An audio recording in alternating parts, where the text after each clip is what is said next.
Good evening, everybody. I'm John Ellis, and this is We the People Meet Stephen Jaffe. Stephen is a candidate for California, 12th district, running against Nancy Pelosi. And we haven't done We the People in a while. This is a return of something we did in the past during the primaries, and we would have had Stephen on Chad Talks with, but we can't do that show right now. Chad's busy. So I thought we'd just start up We the People, and thought it was really cool that we were able to have Stephen on for a couple reasons. Primary, though, right now, is that we've had some crazy stuff going on in the legal world, right, with Trump. And Stephen's a lawyer. I never thought I'd say this, but I'm kind of glad he's running as a lawyer. And so let's bring him on. Let's find out what he has to say about this. Stephen Jaffe, thank you for coming on and joining us today. Well, thank you, and I very much appreciate the opportunity to talk with you today. Awesome. Thank you. So we were talking earlier in the green room about the whole thing going down with the special counsel, and you were saying that this is the first time you felt a little bit of relief. You want to go into that? Sure. I think before today, things were getting significantly out of control. We had three different investigations going on to varying degrees of effectiveness. Every day brought a new surprise. And with the appointment of Robert Mueller, who was of unquestioned integrity and ability, I think that will go a long way towards putting some of the national anxiety to rest. He's the special counsel now. He has tremendous powers to investigate pretty much anything he wants to investigate.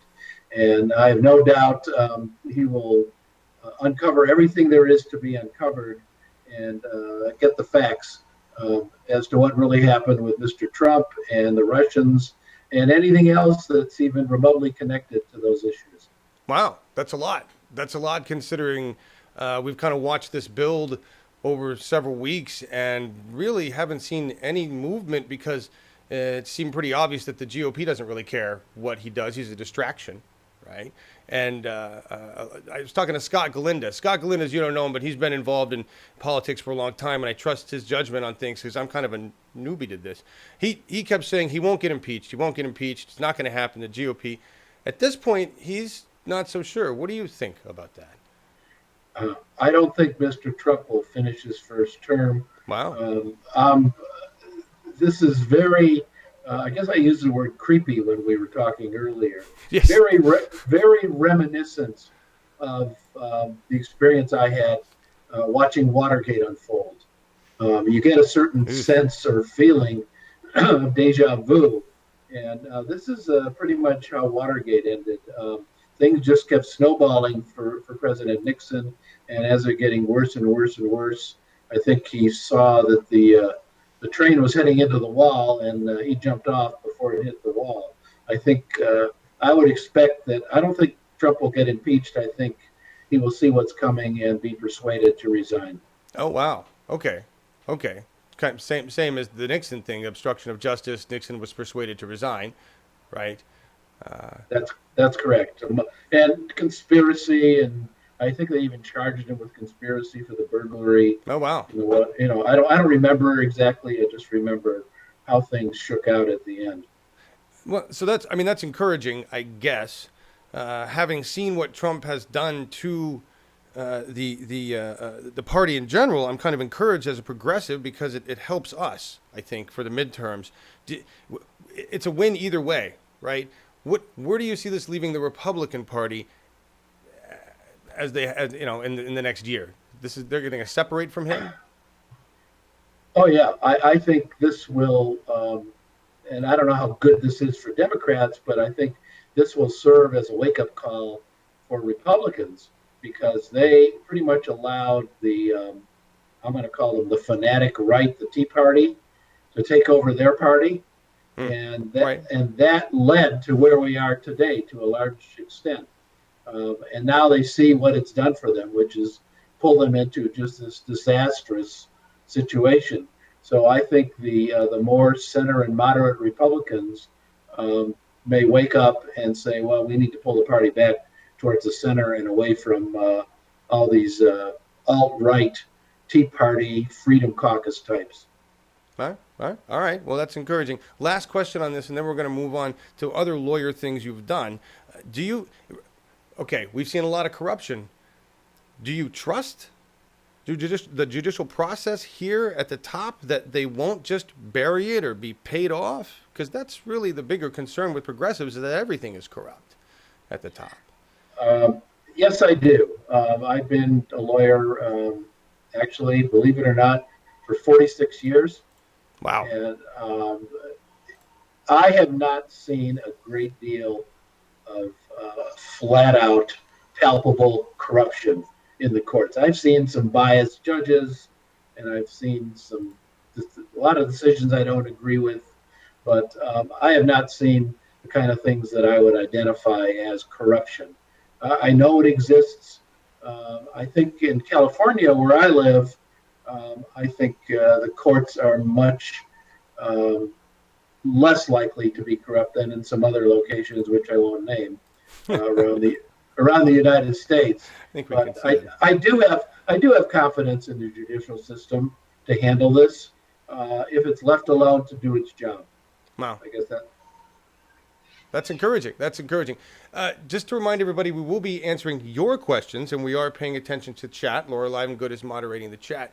Now we're going to move into really what's going on. You're running against Nancy Pelosi, who most progressives consider to be an establishment tool, just one that's not working for us anymore.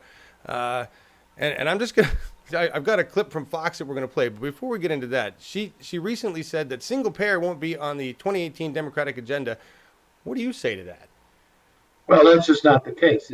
It sure as hell is in my agenda. Yeah. That is one of the central planks of my campaign. I feel very strongly about single payer. It's time for the United States to join the rest of the civilized world and provide for the universal health care of its residents, of its people. And I don't think there's any doubt about that it's the only rational thing to do at this point. So Ms. Pelosi saying that she's not going to put it on the agenda, I think is wishful thinking on her part. And I would only point out that I believe, according to my information, the second biggest kind of donor to Ms. Pelosi is the healthcare system, healthcare providers. So she has a very strong financial incentive to keep single payer off the agenda. But I don't think it's going to work. You're absolutely right. I actually have that list because I was looking at it. I was a little surprised myself. This is everybody take a look at this. This is a list of Nancy Pelosi's donors, and we'll just scroll up to the top here because I was going to ask about that. I found some conflicting information in here I thought was weird, Stephen. So Facebook, Google, big company names. It's like some 10 grand cap, it seems, on all these. But when you scroll down, you've got Aflac, you've got Blue Cross Blue Shield, you've got Lockheed Martin's in there, so weapons. You got this is what I thought was weird. American Academy of Neurology and Association for Justice, nurses, cardiology, surgeons, obstetricians, gynecologists. It seems like a whole lot of healthcare lobbies, Stephen, have given Nancy Pelosi money. Why? Shocking. Absolutely shocking. It's conflicting. It's confusing because we just had a big outcry from a lot of healthcare professionals, individuals in the industry regarding single payer. This seems to be another example of those lobbyist entities that claim to represent individuals, but really the votes were handed down by 10 people on the board to give money to Nancy Pelosi. Are we looking at that a lot of these cases here? Well, of course. And when it comes to healthcare, I feel very strongly about one thing that I want your viewers to know, that I think healthcare is a moral right. I think there is a moral right to be healthy. Absolutely. And I think the government has an obligation to provide that. And when you have these monstrous insurance companies standing in between the healthcare providers and the healthcare consumers, who are patients, who's all of us, and they're making profits They're sucking the money out of the system for profits on the sickness and the illnesses of people. I find that highly immoral. I just find it immoral to make profits off the illnesses of people. That agreed. I didn't know this. Apparently, it didn't used to be okay. We used to have a law or a provision that said you can't profit off healthcare. Is that correct? I was reading that came through Facebook. 70s, we changed this. Somebody changed this, and it used to be a law. So we could go back to that. We could go back to some kind of sanity and evolve into something of single payer, right? But what we're talking about here is socialism, right? Or that scary word again. Listen. We are all socialists. Yeah. Let's be honest. We're all socialists. The country runs on socialism, and I'll explain that. Do you like having a military? Do you like having a library? Do you like Medicare? Do you like Social Security, police departments, fire departments, anything where money is pooled by the government for the common good of the collective people is socialism. It is not a dirty word. It is not communism. It is not a dictatorship. But the people on the right like to pretend that it's some kind of a horrible thing, and it isn't. We need it to exist here in the U.S., and there are appropriate places for it, and there are places where it's not so appropriate. But Agreed. certainly in the healthcare sector of the economy, that's where it belongs, and I feel very strongly about it. I know you do, and thank you for setting it up so beautifully. We're going to run this clip, everybody. This is Fox News, and what we're going to hear here, I don't even know who this guy is. You're responding to just a general question as to why you're running against Nancy Pelosi. But I love how Fox comes in. Everybody, you're familiar with how the narrative gets spun. Listen to how this gets dropped on socialism, and then Stephen's response is badass. Represented by someone in Congress Right. who shares their values and wishes. You're a big Bernie Sanders supporter. Now, you believe that maybe he has the template for what you believe in, so you think the people of San Francisco want more socialism? Well, it depends on how you define socialism. I think that word's been slandered a bit. Socialism is not an evil thing. The country runs on socialism on many of its programs. Medicare is socialism. Fire departments and police departments are socialism. I think what you're referring to is my advocacy for single-payer health care. And that I feel very strongly about that. I think it's time for the United States to join the rest of the civilized world and provide for the universal health care Right. of all of its citizens. But I'm sure I Nancy think this is Pelosi not- wants single-payer health care. No, she doesn't, right? No, just- no, she does not. And for all the reasons we talked about 5 minutes ago, Yeah. that would deprive her of a great deal of her money. Yeah. So what do you think? I mean, what's going to happen there? We talked about this earlier as well. We talked about you can reach out on the internet and you're going to get all the progressives, and that's you're kicking butt there. We see that you're running all the indie shows and you're making the rounds. You're on Jimmy Dore, which has got a huge audience, and I don't see you having much of a problem with the progressives in Nancy Pelosi's district. What about the people that only hear what Nancy Pelosi has to say on MSM? How do you reach those people? Well, that's a complicated question. Let me tell you how I plan to do it. Excellent. First of all, Nancy Pelosi, I think, perceives herself not so much as a congressperson from the 12th District of California as she does a national leader of the Democrats in Congress. And I think as a result of that, I believe I've observed that she's really out of touch with her own constituents here in San Francisco. When you say, I'll be okay with the progressives in San Francisco, let me tell you, there's a hell of a lot of progressives in San Francisco here. And I think that Nancy Pelosi is far more popular nationally than she is in her own congressional district. You'll notice this town hall she held Monday, 2 nights ago, was held in Washington, D.C., with an audience. I have no idea how they picked the audience. And if she of course, it was screened. I don't know if the questions were provided to her ahead of time, but I would bet my car they were. Sure. And if she wants to hold a genuine town hall, tell her to come back here to San Francisco and hold it with their own constituents, Yeah. because they are the only ones who vote her in. So I think the other point I want to make is we're sitting here in May 2017.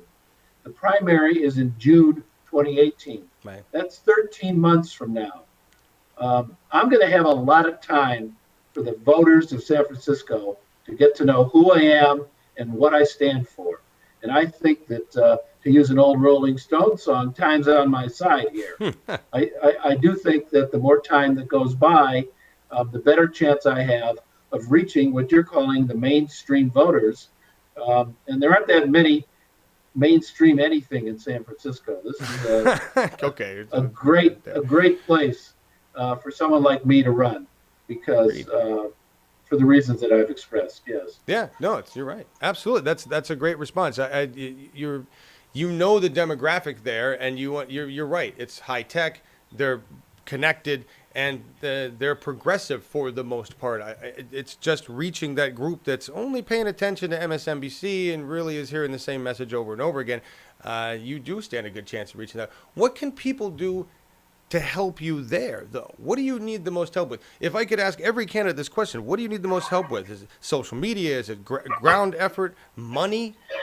You know? Unfortunately, money is a big deal at this point. Money is the fuel that keeps campaigns going, particularly at the front end of the campaign. And a campaign is like a train going down the track. It's hard to get it going, but the faster it goes, the more momentum that it gathers, and the easier it is to keep it going down the track. So donations are very important to us. On the area of donations, I want to say I think I have pushed through about 900 individual donors in a little over 3 weeks. Wow. And that's huge. I'm raising money at a very encouraging clip, but almost all of the donations are small. I think they're smaller than even Bernie's $27 average. Wow. There have been a couple of larger ones. There has been one 4-digit donation out of 900. The rest of them have all been single or double-digit donations. And the surprising thing is that most of them are coming from out of state. Weird. And that says to me is, I'd like to think, well, Jaffe's this wonderful guy and everybody's just in love with him, but that's not so. Yeah. No, I'm a stranger to most of these people. They don't know me yet. And I think that the donations coming from around the country are a statement of how Ms. Pelosi is held, how she's perceived. They don't like her. I'm running against her, so they're sending me money. Once again, as time goes by, I think my platform and my persona will have a lot more to do with it than Nancy's perception. But and I'm very grateful for the donations. Don't get me wrong. No, but that's fantastic to note. I mean, that's a key piece right there. I was just going to say, that's the reason Bernie Sanders was able to do what he could do with his campaign. A lot of people complain about money in politics, and they forget we raised, more than $200 million for the guy that had to get spent on ads. Literally, just most of it went to ads, because that's where you have to compete with these establishment entities, right? And that's encouraging, especially when you hear everybody Nancy Pelosi's donations were 10 grand a pop, 10 grand, 10 grand, 10 grand, 10 grand, 10 grand. That's insane. Encouraging, though, that just out of state, that's how we can just wait until San Francisco knows who you are, and then they don't.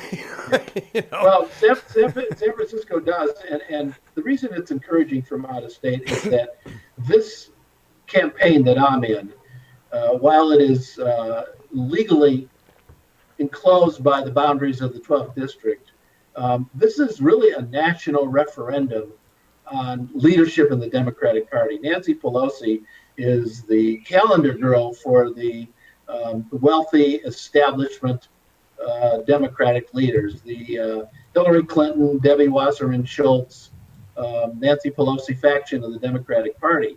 So people are sending money in, I think, aside from the fact they don't like Pelosi, because if I were to pull off a spectacular upset of Miss Pelosi, which I fully intend to do, that's history. Yep. That's history because of what she represents. really. Absolutely, So, absolutely. That's that's, and that's that goes into campaign finance. I want to ask about that just in the long term. A lot of people ask this question in many different ways. Being a lawyer, which I think is very valuable right now, because the law seems to be the only thing we have against or that is working against our corrupt government at this point. It's stopping Trump from doing a lot of things. It's stopping states from doing a lot of things. It's really impressed with the law. So, how do you intend? How would you go about fixing campaign financing? Can you do that on a state level? Can you do that in California and affect and show a progressive view of how we change that for the rest of the nation? Well, doing it on a state level and doing it on a federal level are not mutually exclusive. You can do it both. All right. So Great. let's talk about campaign financing in generally. Ideally, we need to get money out of politics. We should not be able to buy votes or candidates. Agreed. That's not something that's going to be possible to pull off very quickly, but it has to start. The place it has to start is for people who work very hard to overturn the Citizens United Supreme Court decision. And as a lawyer, I know how hard that is to do, but the way to do that is to push a law through Congress to limit corporate donations to political contributions, either directly or indirectly. Now, will that be constitutionally challenged in the courts and ultimately in the Supreme Court? Of course. But eventually there will be a law passed which withstands the constitutional scrutiny, and we will end that problem. The other way is to look towards phasing out private financing of campaigns and phasing in public financing of campaigns. That way, no one is beholden to anyone. And that is also something else that I would, when I'm elected to Congress, that I will certainly begin to look at. Is phasing in, how can we phase in public financing of political campaigns? I know other countries do that, and I want to find out how they do it and what works best. Germany does. Our correspondent Marcus, Germany, talks about the German system all the time. He's a member of a party called Die Partei, and they are a sarcasm party. That's all they exist. But they've got like 55,000 members. They get a percentage of the public funds. They're a legitimate party, and they get equal say. That's pretty cool when you can say, he's like, I'm a member of that party, and we exist. We can exist. The Green Party can't even be established nationally, and this is a joke party in Germany that's got more rights. Yes. You know? Well, I love the title. Yes. That's great. I love it. Laura Livengood, I'm going to give you a little bit. Is there anything going on in chat that we need to know about? What are they talking about? It looks like they're having a good conversation. How's it going in chat? It's going well. We've got a lot of different questions. Gosh, where to even begin? They're talking about San Francisco and the demographic there. That it's quite young. And I was saying, somebody was saying, is it really? But all those high rises, all the businesses that are in San Francisco in the spillover area, I see it as a very up and coming, young and progressive place. What do you Would you think, say Stephen? so? Well, I do think so. I know that a lot of the occupants of all those high rises that they're throwing up, almost overnight. You drive by one place one day, it's a lot, and you drive by the next day, it's a 40-story building, it seems almost. Wow. But I know a lot of them are tech workers. A lot of them live here and work in Silicon Valley, and that's why there is a river of high-tech buses running in between the peninsula and the South Bay and San Francisco. And I do think that they are more progressive-minded and open-minded than some other portions of the population. And I certainly intend to reach out to as many of them as possible. How many voters in your district? Well, my district is the city of San Francisco. Okay. So there's roughly, I think, permanent residents, which is a very misleading number when it comes to San Francisco, is just short of 1 million. I think 700,000 or 800,000 people. But the daytime population of San Francisco is probably 2 to 3 million people. Wow. That's because of the influx of workers. People come from all over the 9 counties of the Bay Area and come to work. here in San Francisco. Wow.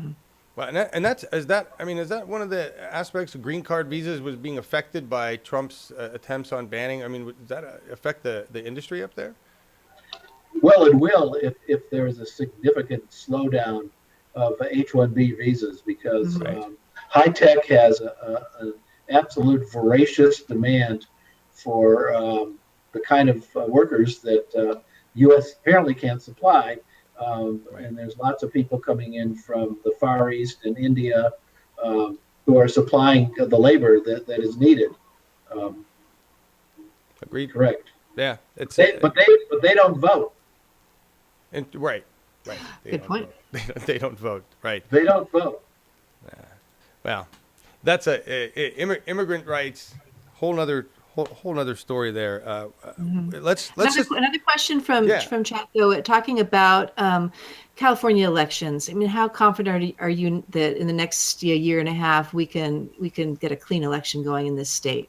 Because we sure didn't see that in the primaries. Well, tell me what you mean by a clean election, and then I'll answer it. Do you mean No voter tinkering with the voting results? Is that what you're referring to? Yeah. Just counting votes. Because you know, worked on just- behalf of, didn't you work on that as a lawyer? Didn't you go after some of the issues that had happened in the California election? Well, I worked on it two ways. I worked on Bernie's campaign first locally, and then I was recruited by the national campaign, and they sent me to Nevada, where I helped legally oversee the Nevada caucuses. Oh, wow. And those were Oh man. incredibly chaotic. I saw things with my own eyes, which people question whether there was really cheating and mischief and miscreants by Hillary Clinton people. And I saw what happened with my own eyes, so I don't have any doubts about what happened. But in terms of elections here in California, I think the more and more we depend upon technology and electronic voting, the greater the risk is that the votes will be tampered with. Wow. Because it's invisible and you can't see it. There's a paper ballot push I hear about sometimes where people want to revert to paper ballots and several days of counting paper ballots. Well, that's tedious and probably old-fashioned, but it's much harder to cheat doing that. There's also voting machines which are owned and maintained by private companies, voting software, proprietary voting software, owned and maintained by private companies, and they lend themselves to the same kinds of tinkering, shall we say? I'm looking for a euphemism. Shenanigans. Yeah. Yes, No, I thank totally you. get it. I totally get it. I would say, though, that I think I agree with you that we have a problem. I don't think it's with technology. I think it's with the corruption of that technology and who owns it and who monitors the process, because blockchain is the same technology that secures your money and all the bank's money, and we can use blockchain to secure our votes. If it's good enough for our money, it should be good enough for our votes, right?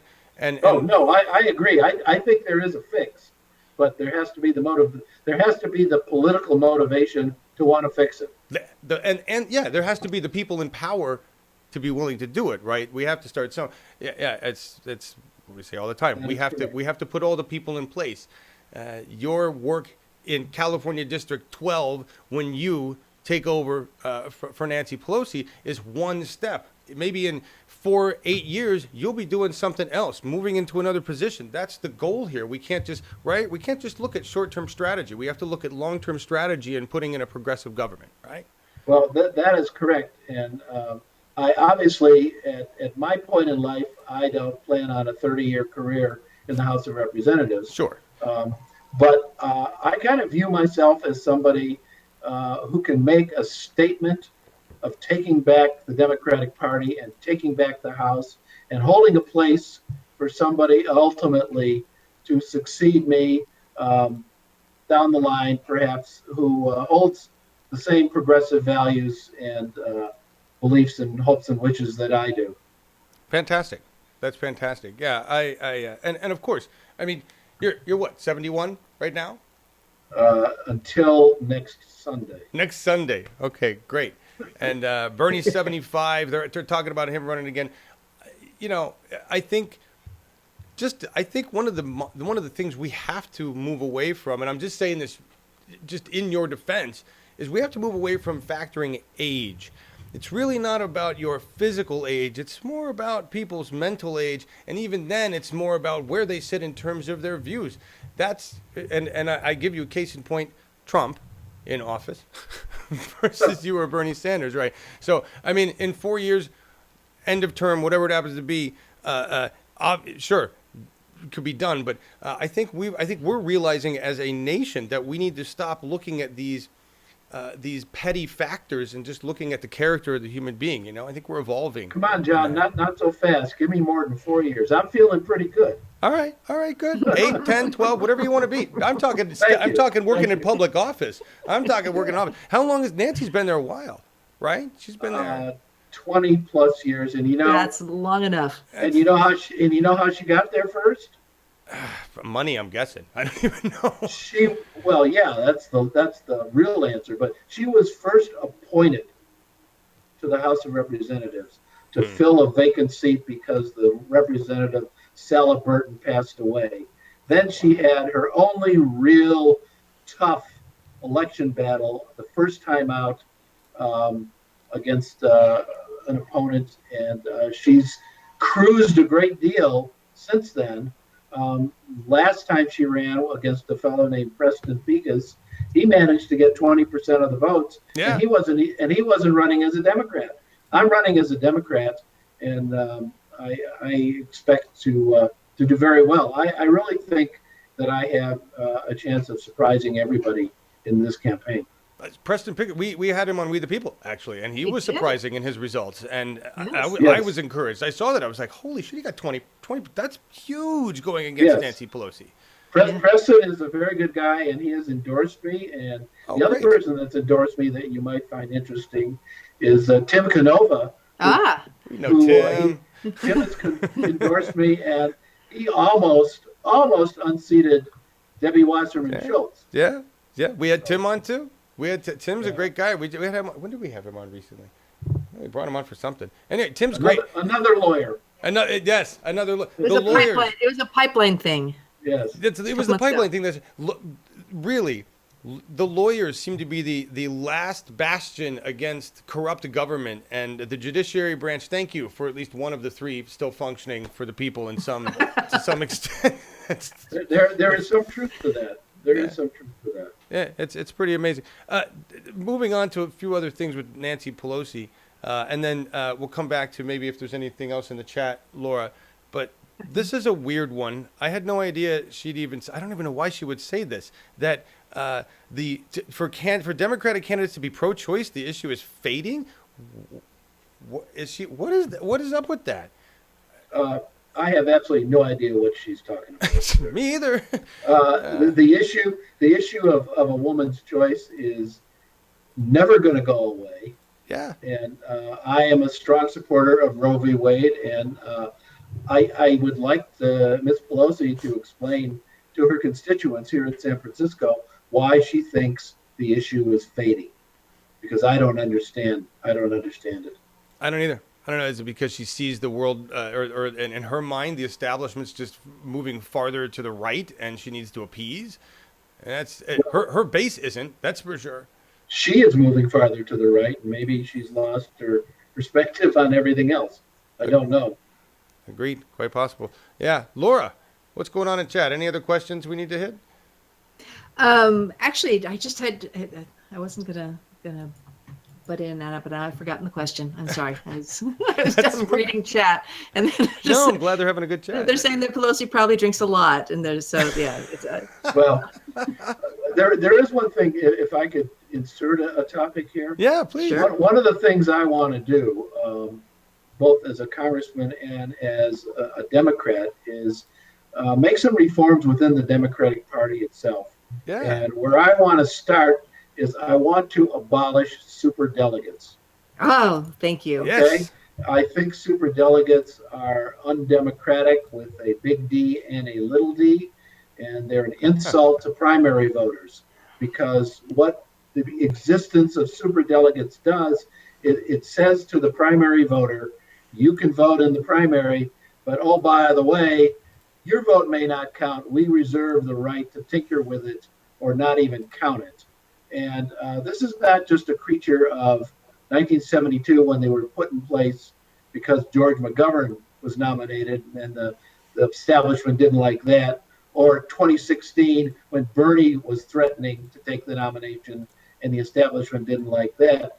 As late as last week, lawyers for the Democratic Party in a lawsuit in Florida argued to the court that they, the Democratic Party, the DNC, has the right to support, essentially lie, cheat, and steal, to mess around with primary results any way they want, and there's not a damn thing the courts can do about it. And I find that to be a completely outrageous position, morally. And think about it. Doesn't a primary voter have the right, when the voter steps into the voting booth, to have a reasonable expectation that the vote's going to count? Yeah. It's an interesting one. I got to say this. So I've been telling, a lot of people have been angry about this. Here's been my response. And the reason I've been saying this is simply because there's nothing we can do about it. All right? Morally, it's horrific. It's awful. But they are a private party. And kind of like the YouTube terms of service, they say we can do what we want, really, even if it's morally bereft, even if it's unethical, because we are a private party and we are greedy, and we've already made that clear. WikiLeaks made it clear that we're corrupt. What are you complaining about? I disagree with that. All due respect to you. I don't. Sure. The DNC is indeed a private party, but that's not drilling down enough. Let's talk about how they conduct their primary elections. All right. How do they do it? They use precincts and voting machines, and they use the machinery of local government to conduct their primaries. And once you insinuate the primary process with the machinery of local governments, you remove it from a wholly private activity. And now it starts to become a quasi-government activity. The results of the primaries are tabulated where? Not in a hotel. They're tabulated here in the Department of Elections at City Hall in San Francisco. Right. That's the government. And once the government's involved, the rules change. And there is an expectation of fairness, and there is equal protection. And I think it's illegal. Wow, that's the first argument I've heard logically placed against the fact that they're a private party. So thank you for giving me that view, because that's been my, again, Scott Galindez, I ask him, does it matter? No. Are they still a private party? Yes. Can they do this? Yes. Not that it's good, but I like your position on it. They are using government property. They are asking the people's votes. There's a certain expectation. We expect there to be a level of moral.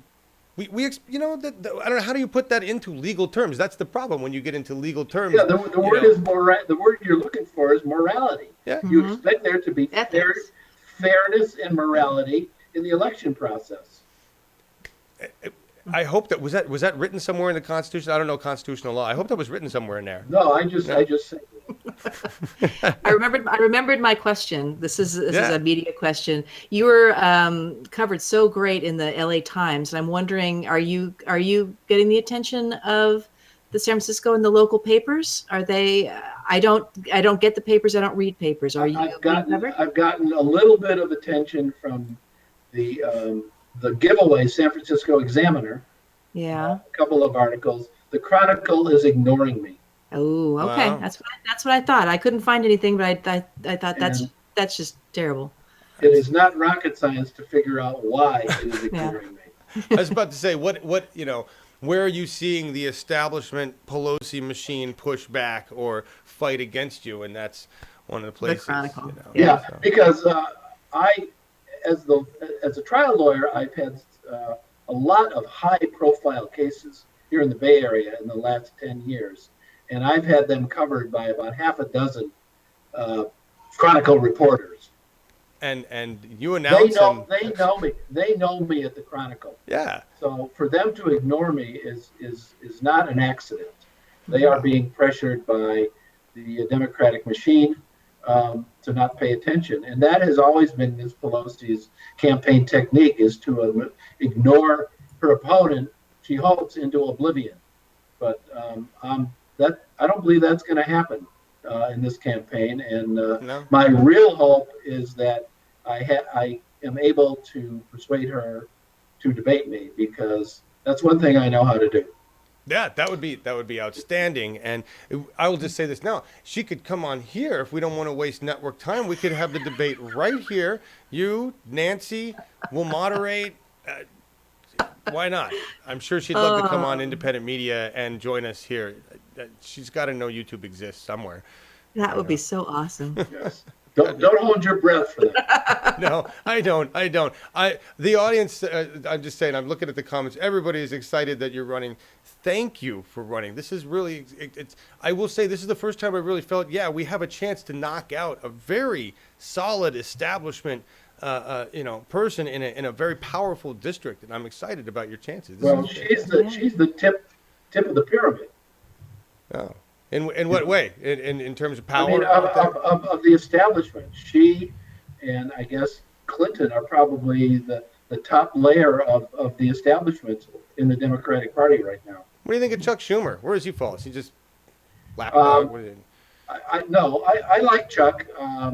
He hasn't done anything really outrageous. The rising star that I really like in the Democratic Party is this congressman from LA, Adam Schiff.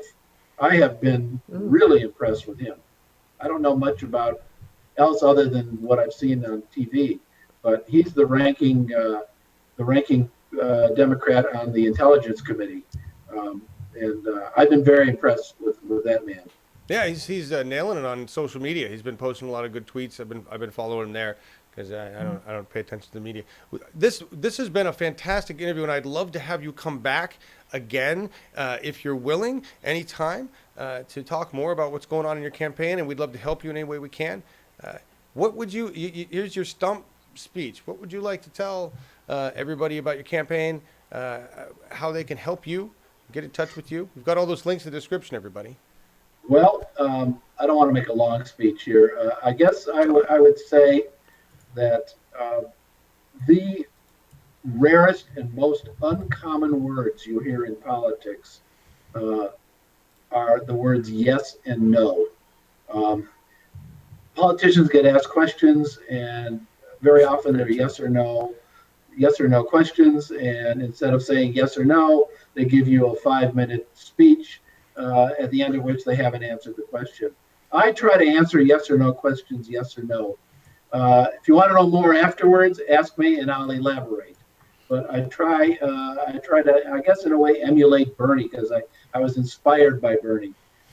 Bernie also acted like that, and that is how I intend to conduct myself. I don't want to obfuscate or evade anything. I'm going to try to talk straight and honestly. It's the only way that I really know how to be. So that's really just listen. Please go to my website and Facebook page, both of which are called Jaffe for the number 4 Congress. Jaffe4congress.com and Jaffe for Congress on Facebook. And you can read more about me and who I am. Oh, there's a picture of it. Yes, you can read more about me and who I am and where I stand on whatever position that most interests you. If anyone has any questions, write me an email. I'll try to answer emails. Right now, I know that the more time that goes by, the tougher my time is going to get. And that's both a good thing and a bad thing, because I like to make individual responses to people. Wow. So, donations, the hardest thing for me to do as a novice politician is to ask for money. But there have been a lot of people, believe me, there have been several hundred donations, maybe 100 donations of $1.